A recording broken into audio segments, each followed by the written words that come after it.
बात करूंगा, उनकी कल जयंती है 27 अक्टूबर को, और डॉक्टर मंगल सेन जी ने ही हरियाणा में जनसंघ के समय से लेकर के और भारतीय जनता पार्टी के उस सारे सफर में कितना संघर्ष किया, कितनी मेहनत की, जिसमें से उन्होंने पार्टी को वहाँ तक पहुँचाया।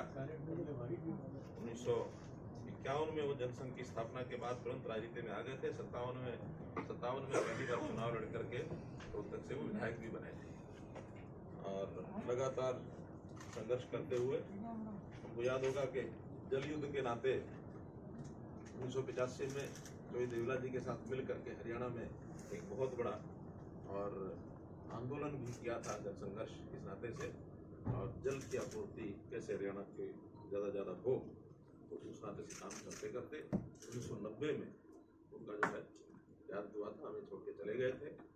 लेकिन आखिरी वर्ष में उन्होंने एक जो कहना चाहिए दिशा, एक संकल्प, एक विचार हमारे सामने रखा कि हरियाणा की संपूर्ण राजनीति कैसे करनी है, इस पर आगे बढ़ना चाहिए। क्योंकि हम लोग लगातार उस समय किसी न किसी के साथ मिलकर, कभी सत्ता के बाहर, कभी सत्ता के अंदर, और ये तो सब चलता था। वो सपना 2014 में और पूरा हुआ जब हरियाणा में भारतीय जनता पार्टी की संपूर्ण राजनीति हमने की। और दूसरा जो विषय याद करने का, उसी को मैं जोड़ते हुए कह रहा हूँ कि वो यात्रा हमने 26 अक्टूबर 2014 को शुरू की थी और आज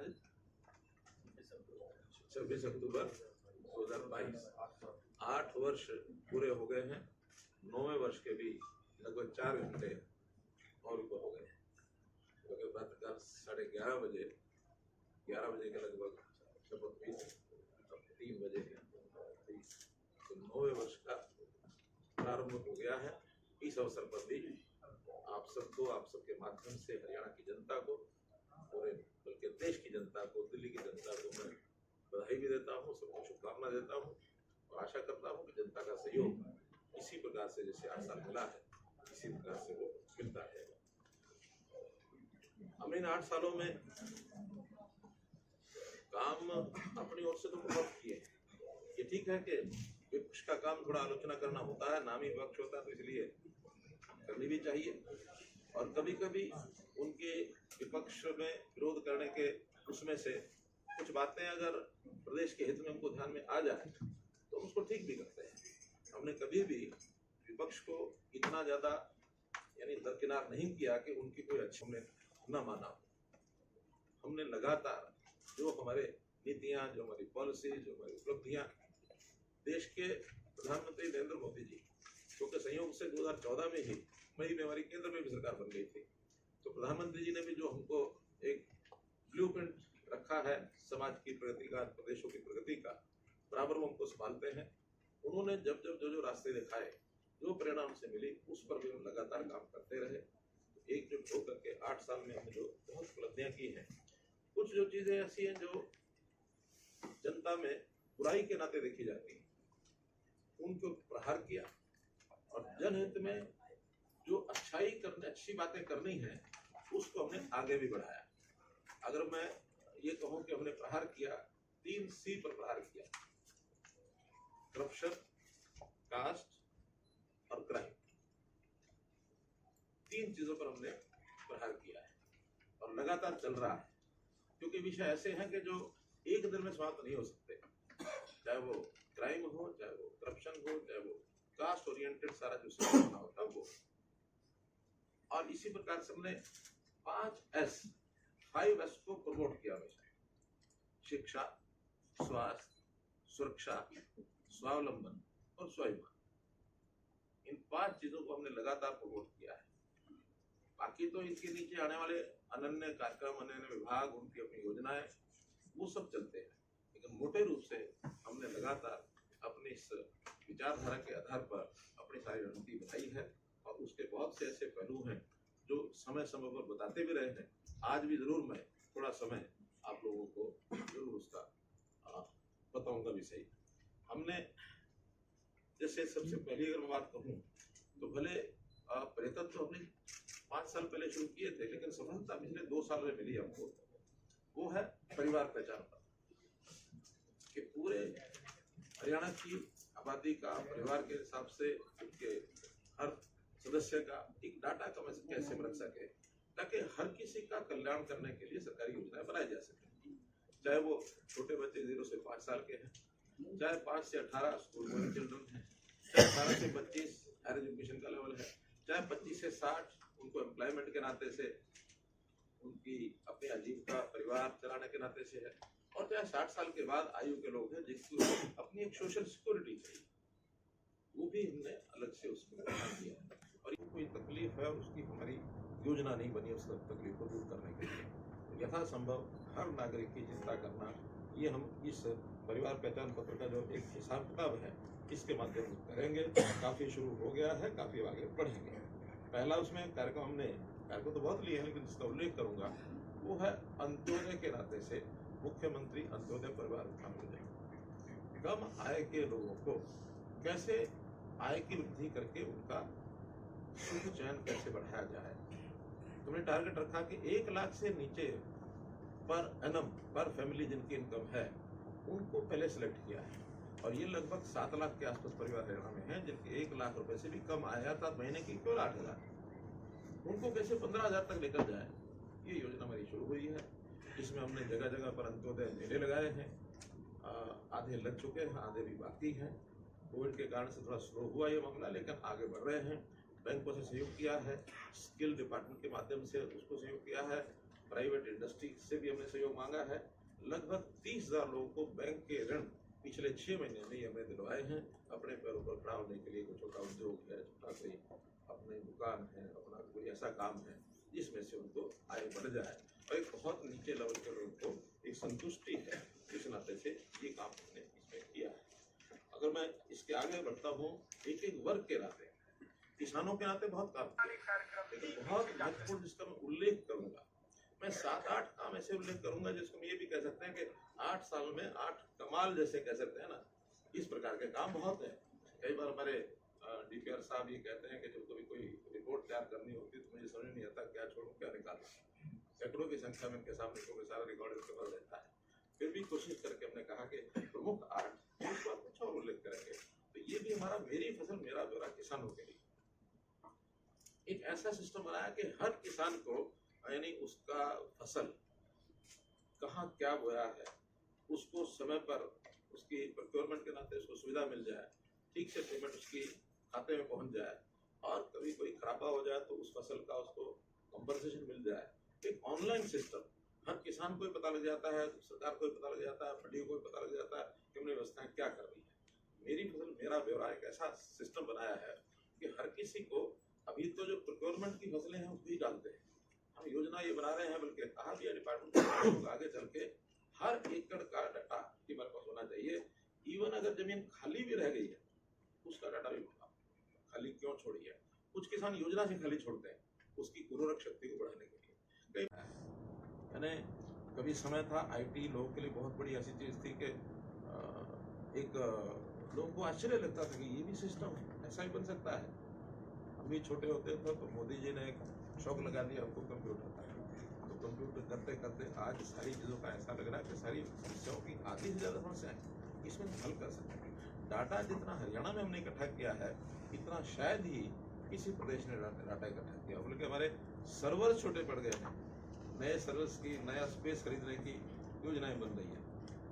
इसलिए ऑनलाइन सिस्टम को हमने बढ़ाते हुए ऑनलाइन सेवाएं लगभग 42 विभागों की 547 ऑनलाइन सेवाएं ये अंत्योदय सरल पोर्टल पर, यानी गांव में बैठा हुआ व्यक्ति अटल सेवा केंद्र जिसको CSC कहते हैं, कॉमन सर्विस सेंटर, इसके माध्यम से गांव में बैठा हुआ भी किसी भी सेवा का लाभ को वहां से उठा सकता है।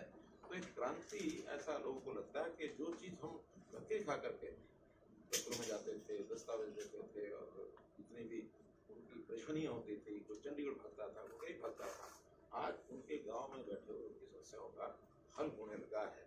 12 लाख तो मैं कहता हूँ CM विंडो में जो लोगों ने अपनी ग्रीवेंसेस दी है 12 लाख के लगभग आई है पिछले 8 साल में, एवरेज 1.5 लाख हर महीना। तो उनका समाधान लगभग 90% लोगों का समाधान उससे अपने आप ही होता है। कुछ लोग हैं लंबा चलता है, कॉम्प्लिकेट समस्या है, वो पे बातें आते हैं, उनका पॉलिसी बना के कोई और किसी इसी प्रकार की स्कीम ला करके और हम उनको हल करते हैं। लेकिन बहुत बड़ा लाभ प्रत्यक्ष आलोचना हमारी इस बात के लिए करता रहा है क्या कि हम होते थे तो हमारे यहाँ लोग आते थे, भीड़ लगी होती थी, क्या तो आता ही कोई नहीं है। जबकि हमारा एजेंडा है कि हरियाणा का कोई व्यक्ति ये बार बार चंडीगढ़ के चक्कर काटे तो क्यों काटे। नहीं तो यही मैं जब 1998 की बात है, जब रामलाल जी शर्मा शिक्षा मंत्री होते थे, रतनलाल जी की सरकार थी, 20% अध्यापक जब ट्रांसफर होते थे ना, 20 से 30% रहता था सीएम के होने तभी। और जो शिक्षा विभाग का ऑफिस बुक मैं रखने जगह नहीं होती थी, उस में तय किया था कि ऑनलाइन ट्रांसफर पॉलिसी लाए। और ऑनलाइन ट्रांसफर पॉलिसी में आज एक बार उनसे ऑप्शन ली जाती है, यथासंभव उनकी सीनियरिटी के हिसाब से उनको स्थान दे दिया जाता है। और 90% लोग जो है टीचर्स जो है, टीचर्स का तो अन्य विभाग भी, हमने जिन विभागों में पहले तो 300 से ऊपर संख्या थी उनको ऑनलाइन किया था एक कार्डर के नाते, अब उन्हें 80 की संख्या तय कर दी है कि अगर किसी एक कार्डर में 80 से ज्यादा संख्या है पूरे प्रदेश में, उनको ऑनलाइन करें। हाँ, उसमें 24 घंटे बिजली। हमारा गांव जगमग गांव, यानी 2014 में जो आज हमारे पास आंकड़े हैं, सिर्फ 538 ऐसे गांव थे जहाँ 24 घंटे बिजली मिलती थी। और वो भी कैसे मिलती थी, क्यों मिलती थी, उसके पीछे का 500 उसका भी एक विषय ध्यान में रहना चाहिए। कुछ गांव से जमीनें लेते थे वहाँ पावर हाउस बनाने के लिए, 5 एकड़ 2 एकड़ 4 एकड़ पंचायत की जमीन लेनी, और साथ में एक कंडीशन होती थी कि हाँ इस गांव को हम 24 घंटे बिजली देंगे। वो 538 गांव ऐसे थे जहाँ जमीन लेके बदले में कॉन्ट्रैक्ट किया जाता था। खैर वहाँ भी 24 घंटे मिलती थी कि नहीं मिलती थी, नाम था 24 घंटे आएगा। हमने हर गाँव को 24 घंटे बिजली मिले इसके लिए बहुत प्रयत्न किए, प्रेम प्यार, यानी जिसको कहना चाहिए कैरेट एंड स्टिक, बोथ भी अप्लाई, सख्ती भी की। जिन्होंने नहीं टाइम से बिल पे किए हैं और मीटर बाहर नहीं निकलवाए हैं तो बीच में कनेक्शन काटने पड़े, वो भी काटे। बाद में फिर अपने आप समझौता कि ठीक है जी हम कर रहे होता। हाँ, सरकार ने अपना इंफ्रास्ट्रक्चर भी बढ़ाया, बिजली की जो क्वालिटी है वो भी हमने अच्छी की। आज 5681 गाँव आउट ऑफ 6225 इनमें 24 घंटे बिजली जाती है। इसलिए इंफ्रास्ट्रक्चर मजबूत कर रहे हैं। और हमारी प्लान है कि इस साल के अंत तक, मार्च 23 तक, हम जो है सभी 6200 गाँव में 24 घंटे बिजली दे देंगे, ऐसा हमारा टारगेट है। उसमें देखेंगे हमारी स्पोर्ट्स पॉलिसी इस ढंग से मैंने उसको तैयार किया है, चाहे उसमें उनको प्रोत्साहन के नाते से खेल खेलते समय उनकी ध्यान रखना हो कि राशन मनी है या उनको पार्टिसिपेशन के लिए एडवांस पैसा देना हो, चाहे मेडल जीतने के बाद पैसों की जो उसकी राशि है उसकी लिमिट क्या होगी हमने सर्वाधिक रखी हुई है। और फिर नौकरियां, खास करके जो मेडल लेकर के आते हैं उनके लिए नौकरियां सुनिश्चित की हैं। 550 पद हमने सुनिश्चित कर दिए हैं। ये 550 पद तो मेडल विनर्स के लिए ही रहेंगे। अभी हालांकि 200-250 ही उसमें आए हैं मेडल विनर्स में, इससे ज़्यादा नहीं आए हैं। लगातार हम उसकी ऐड भी दे रहे हैं और बहुत मेडल विनर जो ऐसे हैं वो अपने खेलों को कंटिन्यू करने के लिए नौकरी में आ भी नहीं रहे हैं। आखिर जब आदमी सोचता है खेलों से मैं बाहर हो जाऊँ तब मैं नौकरी में जाऊँगा, तो उसी समय वो आता है। इसलिए लगातार हम चाहते हैं कि 550 भी हम खेलों को इतना प्रमोट करें कि ये 550 एनुअल है। ये 550 भी संख्या कम पड़ जाए, अगर कम पड़ेगी तो उसको और बढ़ाएंगे। लेकिन मेडल विनर्स को नौकरी सुनिश्चित करना, और जो मेडल विनर नहीं है उनको भी एक्रेडिटेशन सर्टिफिकेट जो बनता है उस सर्टिफिकेट के आधार पर ग्रुप सी में 10% पोस्टें रिजर्व की है। ग्रुप डी में 10% पोस्टें रिजर्व की है। ग्रुप सी में जो आउटस्टैंडिंग वाले जो ये मेडल लेकर के आएंगे ये, और इनमें अगर पूरे नहीं होते 3% कवर करने के लिए, तो फिर ये जो एक्रेडिटेशन वाले भी ग्रुप सी में इनका भी एग्जाम के माध्यम से 3% का कोटा तय कर दिया। इनको 3% जरूर करेंगे क्योंकि 3% में भी ये लगभग 600-700 अलग से ग्रुप सी की बन जाती है।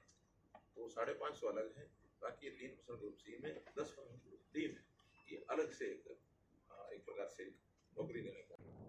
इसके अंदर मोस्ट बेनिफिशरीज ये बहुत निकले हैं कि वो एक जगह भी मानो फायदा ले रहे हैं और उसी प्रकार का फायदा छोटा मोटा चेंज करके, नाम चेंज कर दिया, पता चेंज कर दिया, ये करके मोस्ट बेनिफिशरी निकले हैं। अब चूंकि आधार भी आ गया, परिवार पहचान पत्र भी आ गया, तो 1 मिनट में पकड़ा जाता है व्यक्ति।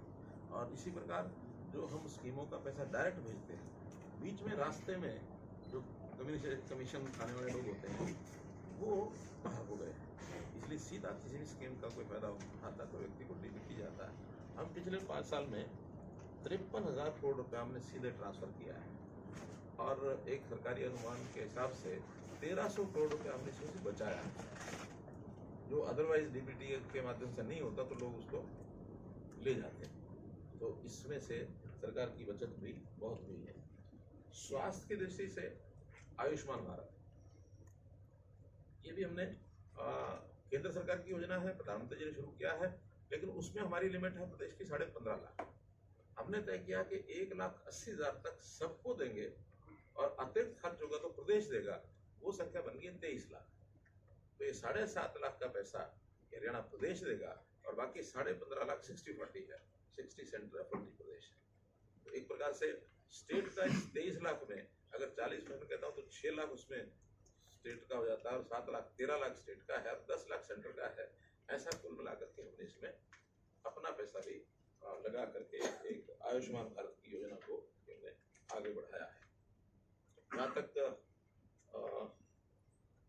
सोशल सिक्योरिटी की विषय है, हमको बताया कि 2500 रुपए की जो इस समय हम दे रहे हैं पेंशन, संस्था पेंशन, और हमारा अगले 2 साल के अंदर जो हमने तय किया हुआ है 3,000 हम करेंगे, लेकिन हर साल हम इसको बढ़ा करके और इसको एक इंस्टॉलमेंट के नाते से बढ़ाते चले जाते हैं। पहले भी हमने 1,000 रुपया थी जब 2014 में आए थे, हमने 2,000 की थी घोषणा, 5 साल में पूरा किया।